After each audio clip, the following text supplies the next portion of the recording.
Vítajte v prvej sérii Vegan v Prahe, v ktorej si ukážeme vegánske podniky, respektíve podniky, kde sa viete najesť vegánsky a verte mi, že vaše chuťové poháriky a brúška vám len poďakujú. A zároveň si vyvrátime ten známy mýtus, že vegánska strava je len o šalátoch a tráve.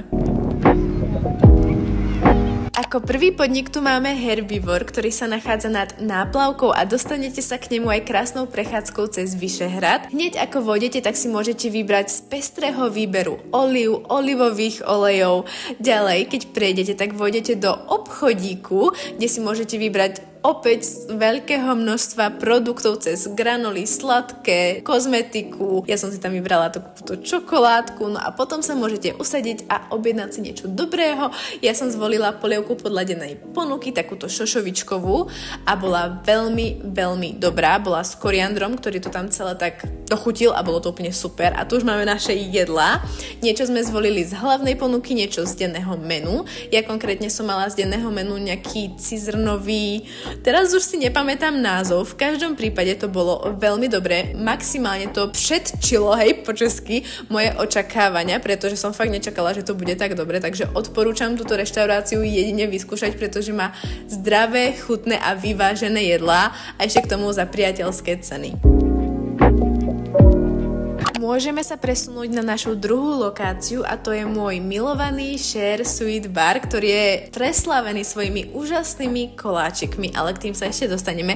Opäť si na začiatku máte možnosť kúpiť nejaký ten sandwich alebo niečo z tej danej ponuky, ktorú tam aktuálne majú. Môžete sa usadiť hore alebo zidete takto schodami dole, zamávate na seba do zrkadla a môžete si vybrať stôl, ktorý sa vám bude páčiť, väčší či menší, no a potom si vyberiete to naložené jedlo. Ja som pani prvýkrát mala možnosť si objednať vo vegánskej verzii vajce Benedikt, takže poďme na to, poďme to rovno ochutnať. Predpokladám, že to mohlo byť nejaké tofu.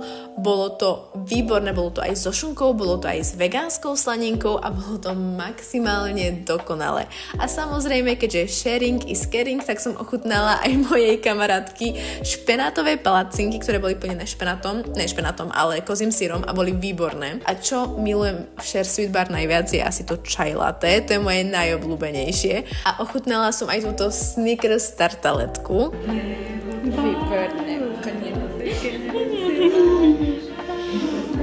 ktorá, ako ste mohli vidieť, bola úplne úžasná a keďže sme boli veľmi mlsné, tak sme si dali ešte aj cheesecake, lotuskový cheesecake, jeden z mojich najobľúbenejších, samozrejme opäť dokonalý. Takže moje hodnotenie nemôže byť iné ako 11 z 10. Na tretie miesto som dala Sapu. Sapa je podľa mňa buď milovaná alebo nenávidená, nič medzi tým. V každom prípade my sme si tam skočili na bubble tea, mali možnosť aj sojového mlieka, z čoho som bola nadšená, takže som vyskúšala takýto drink, myslím, že to bol butterfly alebo niečo s modrou spirulinou. Teraz si nie som istá, ale bol dosť dobrý.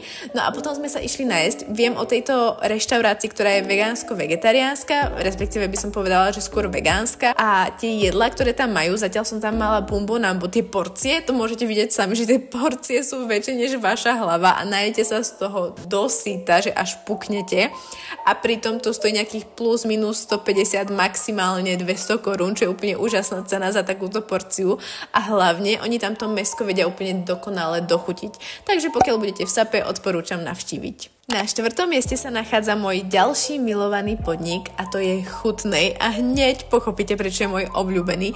Poprvé, tie priestory sú úplne úžasné. Po druhé, máte možnosť si tam kúpiť aj sladké pečivko v podobe krafinov. Pokiaľ ste ešte stále nemali krafiny a ste z Prahy, tak neviem, čo robíte v Prahe, pokiaľ ste nemali krafiny, pretože to je to najlepšie. No a hlavne majú tie najlepšie pici, úplne tenučké cesto, fakt jak z Talianska, úplne odporúčam, aj keď teraz si nie som istá, keďže toto sú staršie zábery, či ešte stále robia v Chutnej pizzu a či sa to nepresunulo do toho Hot Plans. To si nie som istá, to si musíte prezistiť. V každom prípade tak či tak odporúčam tento podnik navštíviť. A ako môžete vidieť, tak chutilo aj mojej nevegánskej rodinke. A ako posledný podnik, ktorý si v tomto videu ukážeme, je Coco Organic, ktorý som testovala prvýkrát a hneď ma oslovil ten interiér. Ten strom je podľa mňa úplne geniálny a dostanete tam aj čajík zdarma pred tým, ako si objednáte. A táto limonáda, to vám musím dať úplne úžasné úžasný typ, ja milujem marakuju, milujem mango a táto marakujová limonáda bola tá najlepšia limonáda, ako som kedy jedla, teda pila. No a tu už sú naše jedlá, ja som zvolila alternatívu kačky v arašidovej omáčke s rýžou a bolo to opäť veľmi vynikajúce. A potom ako druhé sme mali polievku kokosovú, teraz si nie som istá ten názov, ale bola jedna z najlepších polievok, aké som kedy jedla, a to ja sa priznám, že ja moc polievky takéto nemusím, alebo nie som taký ten polievkový typ, ale tá bola fakt úžasná, takže toto miesto hodnotím 10 z 10. No a to by bolo z tejto série všetko. Ja dúfam, že sa vám to páčilo, že som vám dala nejaké tipy. Pokiaľ áno, budem veľmi rada za like, za odber a do komentára mi napíšte vaše obľúbené podniky v Prahe.